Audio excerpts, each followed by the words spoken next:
Good morning. Welcome to Heal DC. This is Joni Eisenberg, and I'm soon awaiting our other wonderful guests. We are going to be focusing much of this hour on Bright Star Victory. I'm going to call her the North Star Victory in Pennsylvania. Summer Lee, the first Black woman elected to represent Pennsylvania in Congress. And she will be coming to D.C., so she will hopefully become part of our community. And we decided to do this to let the listeners get to know a little bit more about her. Dr. Greg Carr will be joining us, hopefully, in a moment. Dr. Carr was a student of Dr. Carr's when she went to Howard University Law School. So Dr. Carr apparently is trying to get onto the Zoom. So, Mari, if you can help Greg come on, that would be great. We're also awaiting our guest from Mosaic Theater, Reg Douglas, who is the artistic director of the Mosaic Theater. This is the last week of the Till Trilogy. You may have been hearing that promo, that PSA, that we've been airing since late September. This is the last week, and I must say, it's a magnificent 3 plays. Let's see, maybe is Reg, okay, you're on, welcome. Good morning, everyone, how are you? Good morning, great to hear you. So I was just mentioning this is the last week that people can go out and see 1, 2, or all 3 of the magnificent Till Trilogy plays. Your last play is on Sunday. And I understand one of the plays is up for a big award. So just share with our listeners what's happening during this last week, and maybe a moment about your reflections on how these 3 plays, what they've meant to you and what they've meant to the community. Sure. It's been a thrill to be producing this work. We are premiering Ifa Baez's The Till Trilogy, directed by the great Talvin Wilkes. It stars 10 actors telling the story that really uplifts the legacy of Emmett Till, honors the ongoing fight for racial justice. And I think for us, the reflection I'd offer is we've had the chance to really reckon with where we've been as a country, and then start a dialogue about how we move forward. And I think these plays, while, the events take place in 1955, they are centered on who we are today, and even more so who we could become. And so it's been a galvanizing call to action, which I know you believe in, Joni, and it's been a chance for different races and ages to come together. The most profound event we've done has been our intergenerational matinee series. So Thursday mornings, we've invited senior centers, we've invited high schools to come together and see these plays and then have a conversation. And those dialogues have been so dynamic, so moving, and they really put into focus why theater matters, how theater can be a catalyst for conversation, for connection, people living through the civil rights movement, and dialogue with young people experiencing the Black Lives Matter movement, all coming together via the story of Emmett Till to talk about how we come together and make a difference. So it's been a phenomenal experience as a producer, as an artist, as an audience member. We are so thrilled and thankful for all the people who've come out. So thank you, PFW, for your support, getting the word out. We do have this last weekend. We've added a show on Wednesday at 11 a.m., The Ballad of Emmett Till. So that's a new show. If anyone needs tickets, there's tickets available for that one. But we have shows Wednesday through Sunday, and we would love, love, love for people to come out and check out this work before we close. Absolutely. And again, there are 3 plays, The Ballad of Emmett Till, which gives the basic story of what happened when Emmett left Chicago and with his mom's warnings, and tells the story very dramatically. The second one is Summer in Sumner, which I'm going to be seeing hopefully on Sunday. I'm going to try to bring some folks from the community, and that I think is the one that's getting up for an award, and it tells the story of the role of Black journalists during the trial. So again, that's Summer in Sumner. And then the third play is Benevolence. You know, we're going to have an opportunity, thankfully, to see the Till movie, which, again, if you listen, you know that the producer of that film, Keith Beauchamp, is part of the WPFW family, very much so. We'll have an opportunity to see the film going into the future, but we may not have an opportunity to see these three plays. So we urge you, and Chuck isn't here, but he's cheering you on and urging you to catch 1, 2, or 3 of these plays this week at the Mosaic Theater. I don't know if there's a phone number that you have, Reggie, but otherwise people can go to Mosaic Theater and get some tickets. Yes, you can go to mosaictheater.org. That's mosaictheater.org. And the phone number is 202-399-7993, extension 501. So 202, yes, 202-399-7993, extension 501. Okay.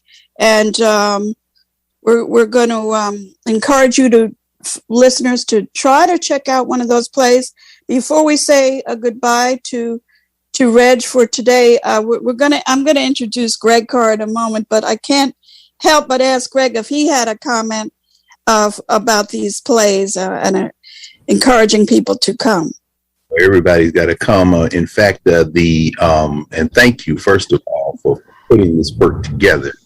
It's very powerful to know that our cultural meaning making has to tie into that momentum of memory. We've got generations of folk now who may have heard the name Emmett Till, many who haven't, but most importantly, to be in a physical space. The theater, as we know, is much different than a movie theater.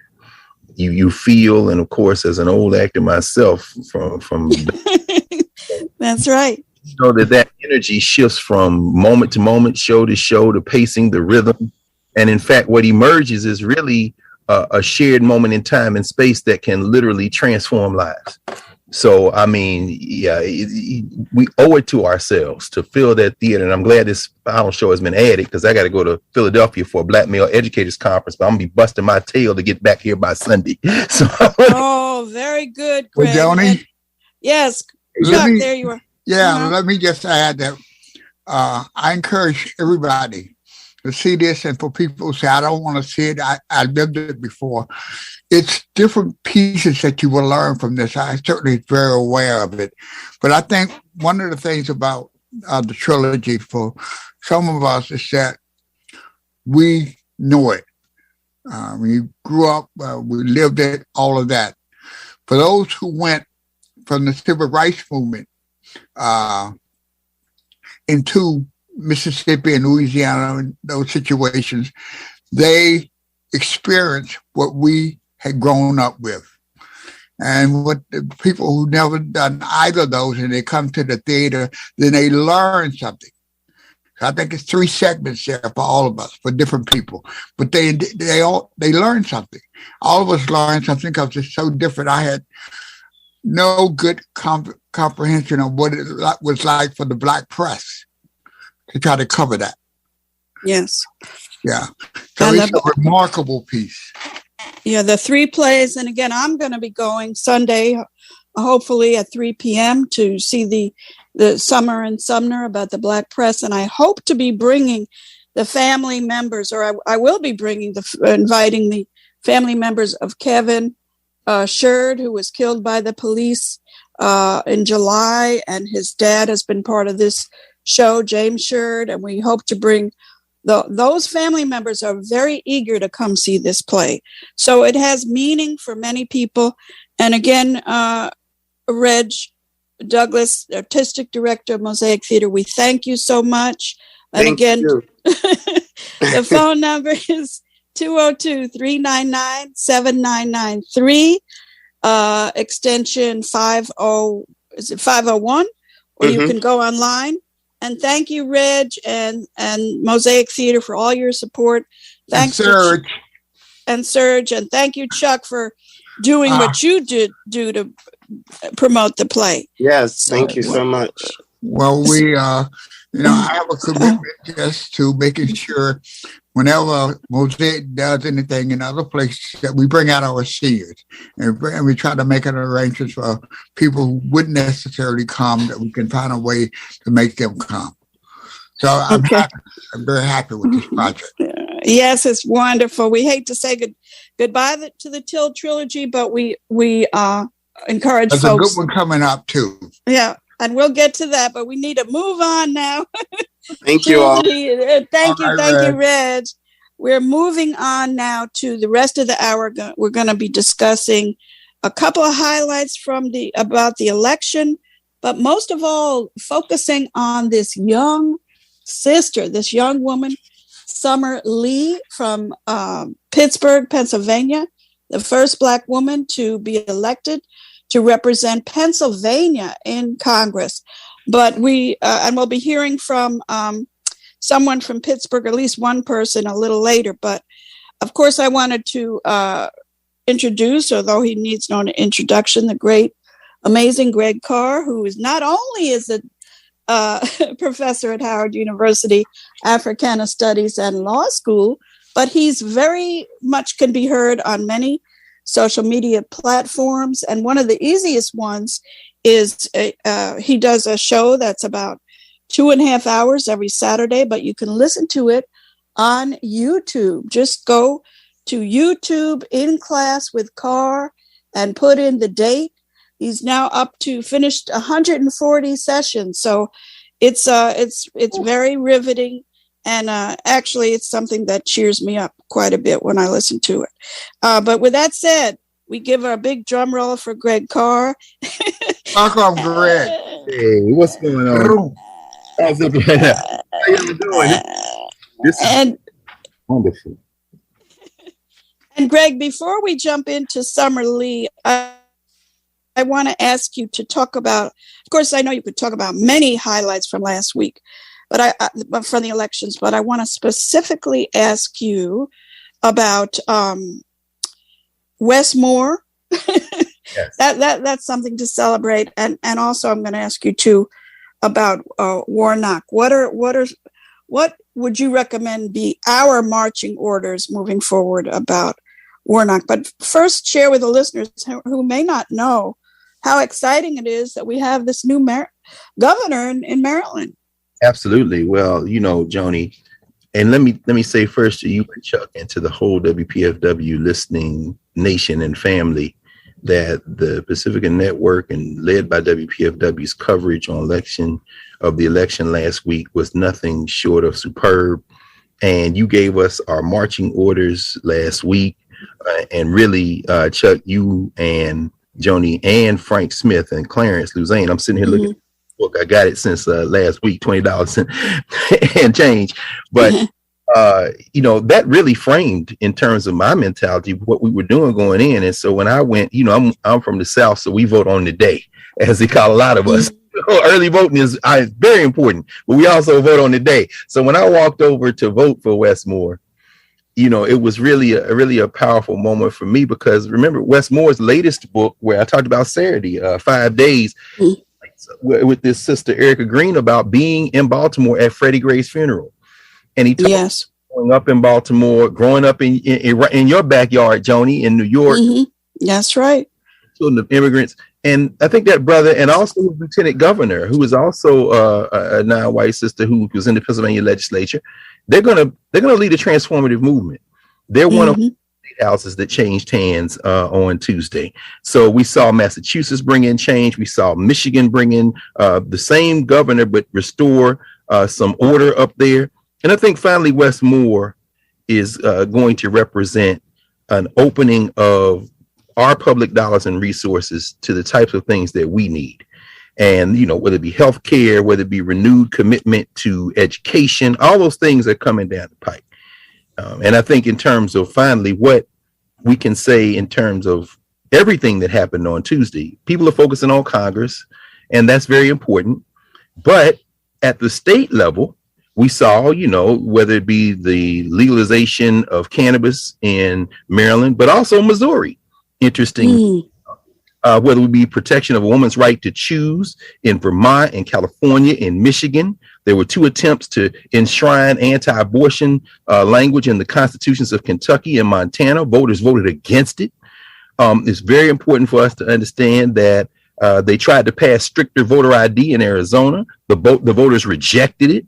They were able to raise the minimum wage in Nebraska and Nevada. They voted to raise the minimum wage. And of course, right here in DC, and I know Joni and Chuck, y'all would say more about this. If you're waiting tables in the District of Columbia, you got good news on election day because the voters decided to put a raise in your weekly paycheck. And that's very absolutely. And the good thing is that they don't have enough votes on the council this time to throw it back, to dismiss it. To reject. That's right. And also, and Chuck, I'm sure you'll be excited about this. Unions played a very important role in several areas, including in Nevada. And I'm sure you know, Greg, the culinary workers are being credited for. And if you know about that, Greg, maybe you could mention it. It's a real exciting victory, the role they played. No, absolutely. I mean, when you look at Nevada, you know, it's like a lot of states. I mean, when you look at that state, you think, okay, is that a red state? Is it a blue state? Is it a purple state? But you can't look at any of these states at the state level. You got to look at where people live. And everybody who goes out there to Las Vegas for vacation and to spend, the people who you pass by on the way to your hotel room and going to the casinos and the shows, these people are busting their tails. That's right. Organized labor not only pulled that across the line, the Democrats were able to hold that Senate seat because of Vegas. That's right. And because Greg, of the I would just add that you're so right, because oftentimes, many times when I go to Las Vegas now, and I don't go as much as I did, but I always leave that casino area. Yes, and I go out into the community. There's a whole Black community out there with Black churches. It's just like coming to Washington and being downtown at the Capitol and thinking, that's DC.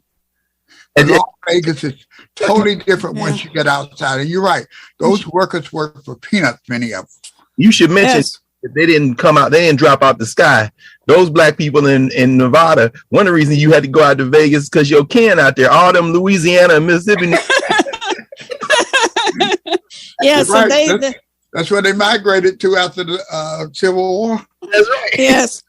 And in a moment, we're going to welcome on our sister from Southwestern Pennsylvania to talk about Summer Lee. But before we do that, if you could just in 1 minute, Greg, Raphael Warnock, you made some very important points.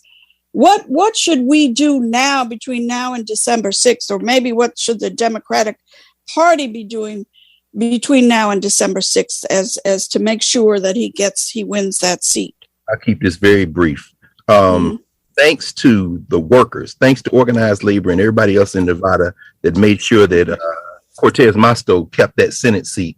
The Democrats are 50-50. But when we bust our tails and invade the state of Georgia, let it be phrased like that, and make sure that Raphael Warnock go in early voting, show up on the day, put him in the Senate, that gives the Democrats 51 votes. That means that this man out here on his houseboat in the district, Joe Manchin, is less important, maybe not even important at all. And then Kristen Sinema, if she's got any sense at all, should probably be shaking her boots because she's probably going to get primary. Maybe Ruben Gallego takes her on in Arizona. But 2 things very quickly at end. Between that election victory on December the 6th, and we got to work to make that happen because Mitch and everything he has down there, between that victory on the 6th and the new Congress, this might make the lame duck Congress very, very important, particularly if the Democrats don't keep the House of Representatives. A lot of legislation can be passed. Voters' rights and everything else can be passed between now and the end of the term. And then finally, if you come to January and the Democrats keep the House, that means with Warnock in the Senate, well, not only are you going to see the judges keep being approved, there are a lot of judicial vacancies.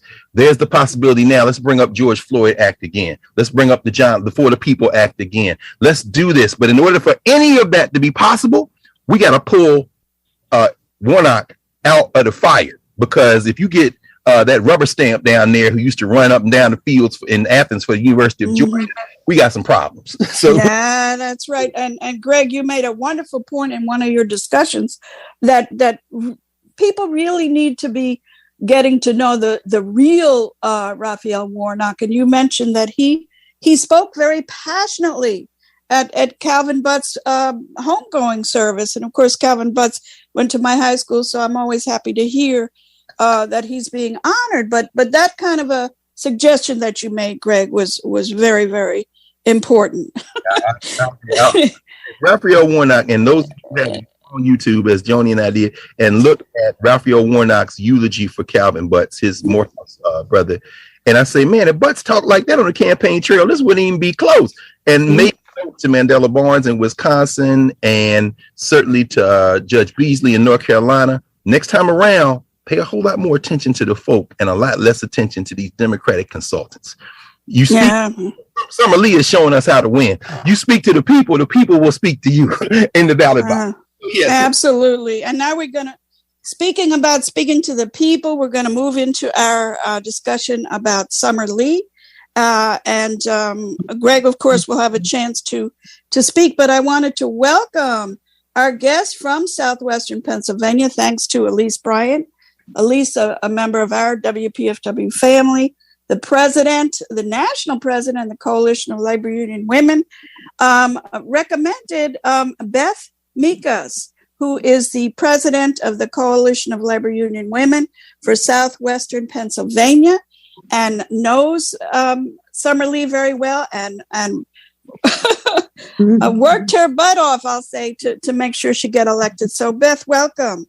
Thank you so much, and thank you, Joni, for having me on the show. And yes, I can't say enough about Summer Lee. I met her I guess about 5 years ago, or 4 or 5 years ago, when she was considering running for the Pennsylvania State House.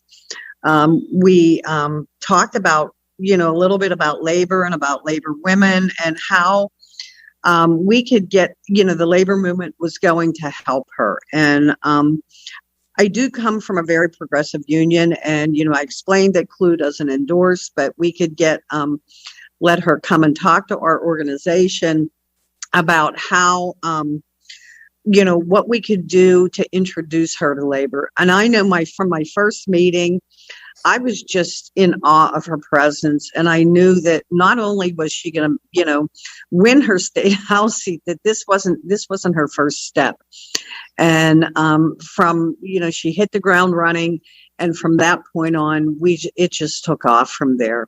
And now here we are. And I couldn't have been so proud and just glad to work on what we did for her, because she's been on our corner. So we had to do what we had to do and get her across the finish line. And we did it. Yes. And Greg's going to jump in a minute, but keep in mind that many listeners in our listening area have no idea who Summer Lee is. So first of all, do you know where she was born and raised? I actually don't know her history, but I know where she is. Her district is, her house district is the Braddock-Swissville area of Pennsylvania. And, it's known basically from, because John Fetterman, who was going to be, we call it number 51 in the Senate, is his area, is his hometown. But we're going to call it Summers area from now on. And Beth, I'm sorry to rush you, but just share with us a couple of the issues. And Greg is going to jump in and also talk about how she was attacked by the right-wing forces. But share with us a couple of the issues that she supported that you're so excited about. Well, Summer's always been an advocate for working families. Summer has always been an advocate, I'm going to say, for those who didn't have a voice, for marginalized communities, for marginalized folks that, just needed a hand up. And we always say a hand up, not a handout. And she advocated for women's rights. She advocated for incarcerated women. She advocated for nursing care workers. And she was always on the right side of the right thing to do. Where her district is, there's, one of the few remaining steel mills. And while we want to see people still be able to work, when I was knocking doors there, and I was proud to knock doors in that community, because it is a community that suffers so much blight, and it really needs help. But by the end of I'm going to say within 2-3 hours, my eyes were watering. My chest hurt from the air. And this is something that she is so passionate about. We have the environment, and, having clean air and having clean water. And, once just knocking one day in that district, it was just awful. And I can see where, you never understood. So you have that issue with, we have to maintain these jobs, but we have to also make sure our communities are safe communities, police accountability. These are things that are very important for her. Education, so as you see, these issues, for some reason, people tend to attack and call her extreme. But, what we did is, the more they talked, and the more we walked. And, as tired as we may have been, every time, we saw, and you try to avoid these commercials when you hear how extreme she is, but like I said, the more they talked, the more we walked, and the more we knocked. And we knew, they've been doing this since day one to her. And we knew, and we were victorious the first two campaigns for State House, and we knew she was going to win this time. Absolutely. You're listening to WPFW 89.3 FM. This is Heal DC with me, Joni, and with Chuck Hicks. We are spending the rest of this hour talking about this. I'll call her the North Star Victory. Greg Carr, North Star Victory is Summer Lee, the first Black woman to be elected to represent folks in the entire state of Pennsylvania. We're on the air now with Beth Mikas, who is the president of CLUE in Southwest Pennsylvania. And we're going to be jumping in, talking with Greg. We invited a rapper, hip hop artist. I don't know that he's going to join us. Jasari. Joni. Jasari is on? Oh, yes. Okay. I don't see him. His picture. Okay, great. Hello. Peace. Hello, Jasari. I'm glad you could be with us. Terrific. It's Jasiri. Yeah. Jasiri. Okay. I'm always serious. Okay, and we're going to bring Greg in a moment, but Jasiri, tell us a little bit about who you are and why you are so passionate about Summer Lee. Peace, everybody. I'm a hip hop artist and I'm an activist. Some people know me as a hip hop artist. I did a lot of music around, particularly the unjust killing of young Black people, kind of in this era. I was the first artist to do a song around Oscar Grant and around Trayvon Martin. I'm also a co-founder of an organization based in Pittsburgh called One Hood Media, where we're an organization at the intersection of arts and activism. So we focus on art, activism, education, community power, building community power and media. And so we kind of got involved in a political process around 2019 with the DA race. We had the DA race. We have a DA that's kind of openly racist. We got involved. We didn't win. It was a countywide race. We didn't win the county, but we won the city. And, so we began, we bring art and culture to the political realm. And so, I'm somebody that has, I remember Summer Lee coming up to me in 2018 saying, I'm running for state rep. At the time where she was involved in a lot of activism around the high school she went to, Woodland Hills. And so to watch her take on a 23-year incumbent who didn't even have anybody, running against him, beat him, kind of like you talked about, be deemed too radical even for the established Democratic Party in Pittsburgh, to where they ran somebody against her the second time she ran for state rep, and she beat that dude even worse than the first guy. And then to see her, so she made history in Pittsburgh, or Western Pennsylvania as the first Black woman state representative from Western Pennsylvania. And Nasir make history again as the first Black woman to serve in Congress from Pennsylvania, not from Philly side, but from our side, from Southwest side. It's really dope to see. Yes. And I must say, I lived in Pittsburgh back in the day, so I'm extremely excited about this, and I know what it means. But Greg Carr, Greg has quite a story about Summer Lee, and so share, Dr. Carr, how you first met Summer Lee, and I'm sure you can also talk about the fact that she was ferociously attacked by the right-wing forces, including AIPAC, who spent tens of millions of dollars to try to defeat her. But tell us, Greg, how you first met her. Yes, ma'am. Well, let me first say to both Beth and to Jasiri how grateful I think we all are to you all and to everyone you've worked with for this effort in Western Pennsylvania, because it doesn't, as we know, just represent that district. It doesn't just represent the Pennsylvania 12th. It represents a new voice added to those growing voices in the federal legislature that are going to make the difference for everybody, not only in this country, but when we start talking about Green New Deal and climate change, the world. It seems like a small thing to some people. And as an adopted Philadelphian, I lived in Philly for almost 20 years. James Carville, whose strategy now the Democrats should finally turn away from, famously said that, among others, that Pennsylvania was Philadelphia, Pittsburgh, and Alabama in between. Well, that's not true. You understand thinking. And in fact, what we need to understand is, and when Summer Lee comes into the space, and I know one of the reasons she's not here, Joni, is because she's in school this morning. She just tweeted a picture of herself on the steps of the Capitol. Congressional school is in session. Wow. So she can't do. But there have been a lot of Black women in Pennsylvania. C. Dolores Tucker, who was the Secretary of State at one time, Crystal Bird Fawcett, Jesse Fawcett's relative out of Philly. But as you absolutely say, both Jasiri and Beth, it wasn't Western Pennsylvania at the national level until now. But I met Summer actually, and it sent me back to my files in 2014, May 2014. Summer took my class because, as you say, she's from the Mon Valley. She's raised there in Braddock, and she went to Penn State, and then she came to the Howard University School of Law. And she took my race, law, and change class, and she wrote her paper on gentrification.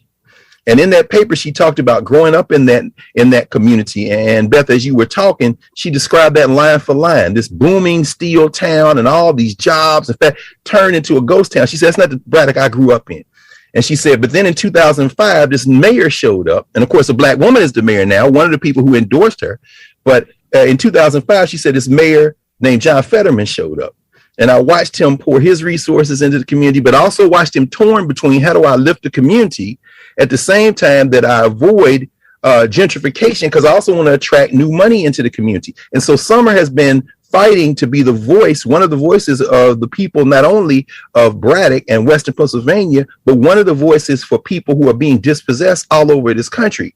And so I went back and reread her paper because I remember at the time saying, man, this young lady's going somewhere. And as we know, if you've never heard her or encountered her, she is a force. She's you know what I'm saying? Yes.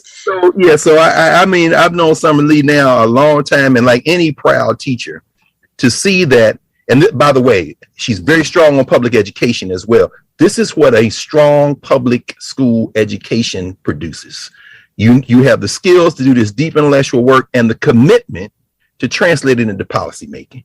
So I couldn't be happier. And so, Jasiri, next time I see you, brother, I know last time we saw each other probably at one of Ron Daniels' State of the Black World meetings. Absolutely. So we'll get to commiserate. And this number, added to the Rashida Tlaib's, added to the Alexandria Ocasio-Cortez's, added to the Ayanna Pressley, all of whom endorsed her, along with a lot of other people, including Senator Bob Casey. In other words, you know which way the wind blowing, brother. You better get on board this train right here. Right.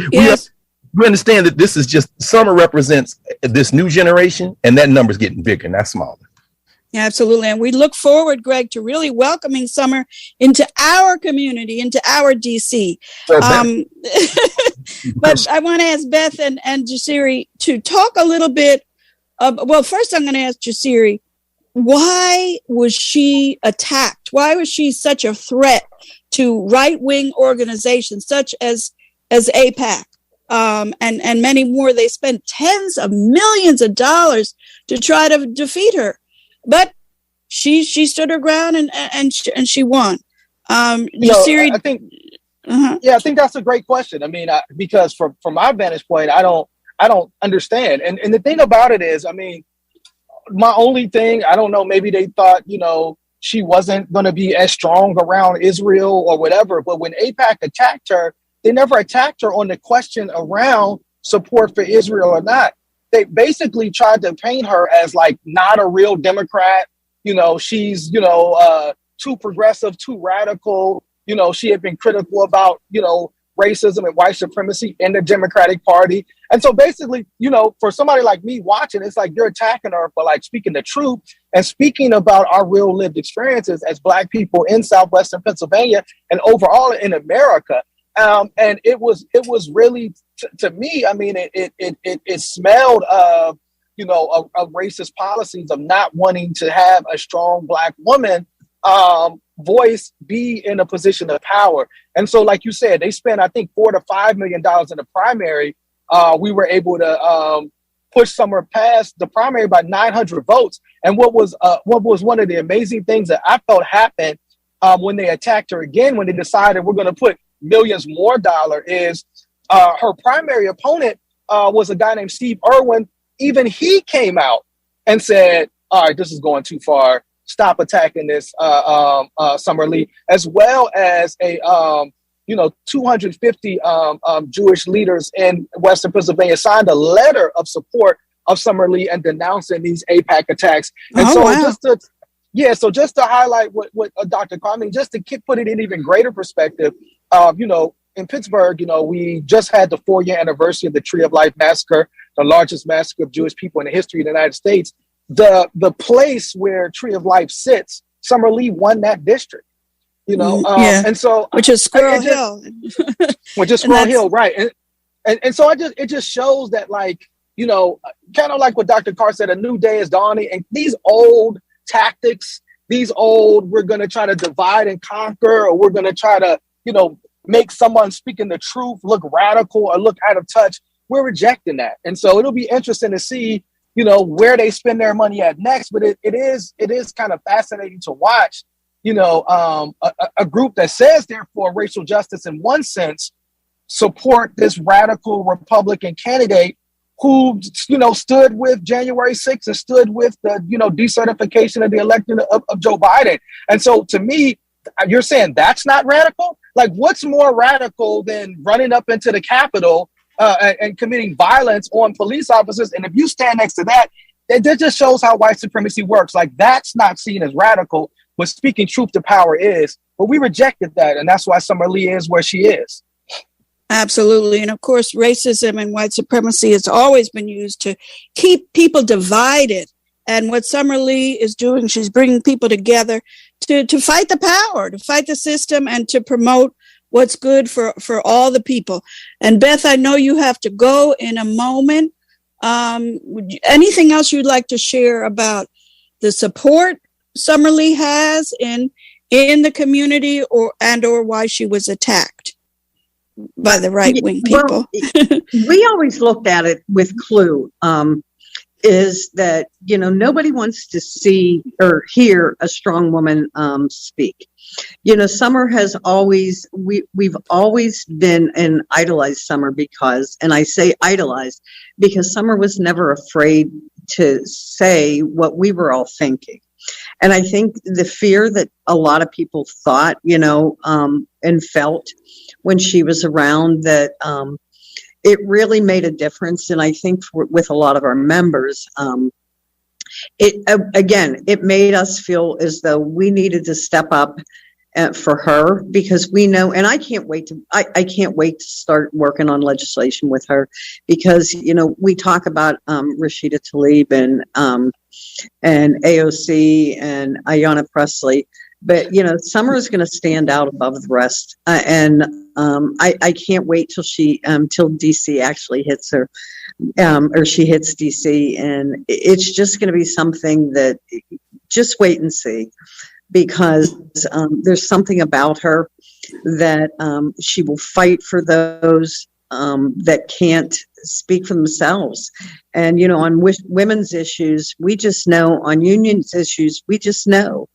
And why they attack her is because she has no fear, and she's going to do what she feels is the right thing to do.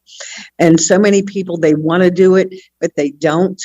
And they're afraid to do it, but she isn't. And that's why she deserves the utmost respect from everyone. But thank you so much for having me today. I appreciate it. And I hope to talk to you again in 6 months when you really see her in action. Absolutely. So thank you all. And Beth has to go back to her real job. But we're glad she could join us. And Beth, we hope that we can have some kind of event in the DC community, not the official DC, but our community too, which would include Clue and Jasiri. Maybe you could come and we can have some kind of celebration. Right. And Greg, maybe you could bring some of your students. But thank you, Beth, and we'll be in touch. Thank you. Have a great day, everyone. Okay, you too. So, Greg Carr, any more comments about why she was attacked and why the right wing and including AIPAC spent tens of millions of dollars to defeat her? I can absolutely understand why they would do that. And I want to say this very, very precisely, because I want to echo what Brother Jasiri, you said here as it relates to this specific campaign. It's very easy to, well, I won't say very easy. Let me not presume that.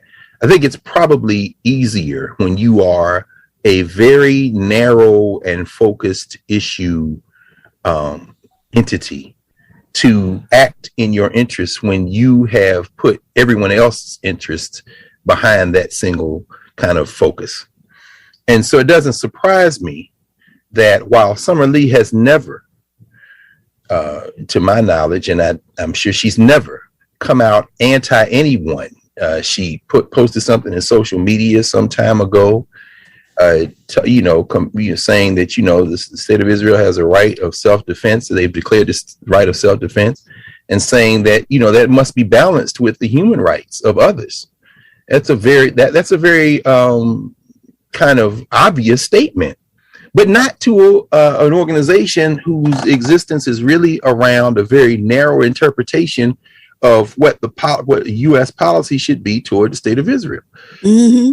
So if that's your narrow focus, then you dump everything you have into defeating her. And as Jasiri, as you said, brother, that primary was tight. And the thing people don't understand, like we talked about Monday, Joni, may look at $1 billion having been spent in this last election cycle, but guess what? Money can never defeat people. And so once y'all got her past that primary, and she won the general election by almost 56%, and then we understand that now what has taken root is the people. And I agree with Beth. And I got all kind of love for Cori Bush and Ro Khanna, Jamal Bowman, all of them, Rashida Tlaib, Rep. Jayapal, Pramila Jayapal, Ilhan Omar. But this sister right here is going to introduce a different kind of flavor. And I don't think that, there's some battles that we're going to have to fight in policymaking in this country that are not going to be pleasant. We're going to have people who are allies on some things and not allies on another. But one thing about Summer, she's going to play it straight down the middle in the best interest, not only of her constituency, but of people. And I think, I think we're past now any attempt. And now, mind you, I should mention, though, that we saw similar kind of money dumped in to try to put the thumb on the scale in other campaigns. We certainly saw in Ohio, for example, with Nina Turner. Did not make it to the federal legislature. And Shontel Brown was reelected, the sister who defeated her. But, there are fewer and fewer places for these kind of single issue or 2 or 3 issue formations at the expense of everyone else to hide. And what is being shown is money will not defeat people when people organize. And I think that's something that we see in the case of Summer Lee. Yes, absolutely. And Jasiri, share a little more about the support she has in the community from the top to the bottom. I understand that the mayor, the first Black mayor of Pittsburgh, is very supportive of her. But give us a flavor of how much she is supported in the southwestern Pennsylvania area. Yeah, I mean, she's somebody kind of like, Dr. Carr and Bev both said it. I mean, she's a force. I mean, she's somebody that, but also that shows up, right? So in Pittsburgh, particularly in 2018, not only did we have the Tree of Life massacre, we also had a high-profile police shooting of a young man named Antoine Rose II. He was shot 3 times in his back while running away from a police officer. He was unarmed. And, our community, of course, took to the street to begin to protest and rally around justice for Antoine, around getting police reform. So Summer Lee was somebody that's right there in the streets with us. When it comes to issues around education, she's right there with those organizing around those issues. Beth mentioned the environmental issues. She took on U.S. Steel, around, the environment of, again, in Pittsburgh, that's like this, this big corporation. But because of the environmental racism that exists in places like Braddock and places like Duquesne, these places outside of Pittsburgh that used to be steel towns that have been decimated economically.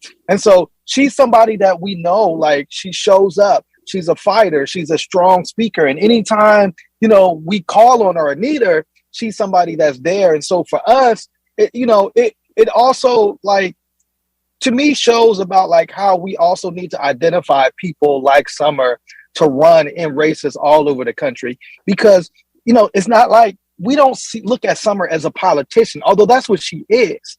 You know what I'm saying? I don't see her as that. I see her more so as an organizer, somebody that has worked since I've known her and trying to get justice for our community, support for our community, resources towards our community. And so I just, she encourages me to say, okay, who's somebody else that we can get? And like you mentioned, that's and, right. In 2021, we made history where we elected the first Black mayor in the history of the city of Pittsburgh. So it also, I think, speaks to the Black-led organizations like One Hood. We got organizations like APA. We have an organization called Black Women for Better Education. Pittsburgh United. Straight Ahead, like all of these kind of like Black-led organizations also came together to start to build real political power in our community. And one of the most untapped resources when we look at political power is, getting the people in our community that aren't like super voters and aren't always coming out. But we see when Black people vote, progressives win. That's what we see. I mean, we've seen that all over the country. And so at One Hood, we use arts and culture. We had David Banner come to the city. We had Lupe come to the city. Like, we use arts and culture as a way of tapping in to members of our community that don't necessarily vote, to show like what our power can be when we come together collectively. And so it's like more history to be made. But when we vote collectively, we have power to put individuals like Summer Lee into Congress. That's right. That's right. And did you add very quickly that what you just said, Siri, is so important, because we saw the Republicans not playing fair in their and what we saw, what they did, drawing these racist maps in places like Georgia, certainly, while the Democrats in places like New York and California call themselves allowing independent state lines to be drawn for these districts. If the Democrats don't hold the House, it's going to be because the Republicans gerrymandered terribly. But in terms of internal challenges, and this is where I want to go with it quickly, Sean Maloney in New York took out a progressive, moved his district out, and he was the leader of the attempt in the United States Congress for the Democrats to hold the House, and he blew it and lost his seat. The old ways are not to work anymore. And so, and you're right, Siri, I hope to see you soon, brother, when you, just like as Beth said, when y'all start working on policy making. I know I've been down to the White House several times. I was there when they signed the Juneteenth legislation. It wasn't because of Juneteenth, but to see the Congressional Black Caucus and to stand there next to people who I knew coming along, people like Andre Carson out of Indianapolis, who I first met when we was hanging out with Tupac back in the day at the Indiana Black Expo. I'm saying, bro, what you doing with a town in the United States Congress? And seeing Ayanna Presley and Ilhan Omar and them, but Summer Lee adds to that number. And here's the important thing. It's not just Summer Lee, as you said, it's all of us. So when Summer Lee comes to the house, I'll be looking around and here comes Jasiri X coming out of a policy making mark out. So what the hell? And you know who that drives crazy? Everybody in this country who thinks this is a white man's country and a rich man's country. And I'm saying man purposely. And y'all don't have no business down here. But when they see us walk in the halls of Congress and making policy, the women and men who clean up around there, who guard the place, who are on the grounds, that puts a little bit more steel in our spines. And it tells us that politics can work for us if we will get out there and fight for it. This is a very absolutely. And I just want to add too that in addition, Summer Lee comes from a working class background and she represents the working class. Right. And so that adds to her strength. We're almost out of time, and Jasiri and Greg, I hope that we can really think about as one small thing we could do next year is bring Summer in and have some kind of welcoming event, Greg Carr, for her to our DC community. And Jasiri, maybe you could help us with that. But I definitely would love to. And Jasiri, your final word for today. I would just, it's encouraging. I think, like I said, to me, Summer is represents that voice of speaking truth to power, that real community organizing. And it's a symbol to what we can do. If we can do it in Southwestern Pennsylvania, where we don't have a majority, Black community and neighborhood, if we can pull our resources and come together and Summer Lee there's Summer Lees all over this country that we can put into office if we just organize and get our communities out to vote. Right. Absolutely. And we hope to have you on again. I know you were on with us back in the day, so we're happy to have you on again. And Greg, I'm going to ask you to give the last word in a moment, but I just want to make some quick announcements. Just thank you to Elise Bryant with Clue for introducing us to Beth. Thank you, of course, to Mike Nacella, Magic Mike, who we rely on and love dearly. Thanks to Mari, who helps with our Zoom. And we want to also give a big thank you and cheer that Matulu Shakur, who's been locked up for many decades, is going to be going home. Right, Greg Carr? Isn't that something to be grateful for and thankful for as we go into Thanksgiving? I also want to mention, stay tuned today at 5 p.m. Ambrose I. Lane Jr. His birthday is today, but he's going to be talking about the Dancing with Scholars, that lifting up youth in Ward 7 and 8. They have an annual event where the young people dance in a contest, and the proceeds go to support young people from Ward 7 and 8 to go to college. So check that out, Dancing with the Scholars, today at 5 p.m. And we're going to go out in a moment, Jasiri, with this struggle in Pittsburgh goes back, of course, for many decades. I'm going to play a song that I can remember when there was a strong Angela Davis Defense Committee in Pittsburgh, and you're going to hear the song that was played constantly back in those days in Pittsburgh. I can remember packed rooms with people doing the penguin to this song. But Greg, your final thoughts for today. Keep this very brief. Thank you, Joni. Thank you, Chuck. And Brother Jasiri, Western Pennsylvania, to quote a son of the Hill District, August Wilson, you shining like money, brother. You shining like new money. Yes, sir. Yes, and we'll have to, when you come, Jasiri, we'll have to do a shout out to all the jazz greats and the poets from Pittsburgh. We got some great poets, Gass and Neal, who influenced August Wilson, and much more. So we have to do a Pittsburgh celebration. Thank you. Here we go. Never knew but only heard of, and I never had happiness. Oh, if you don't have enough to eat,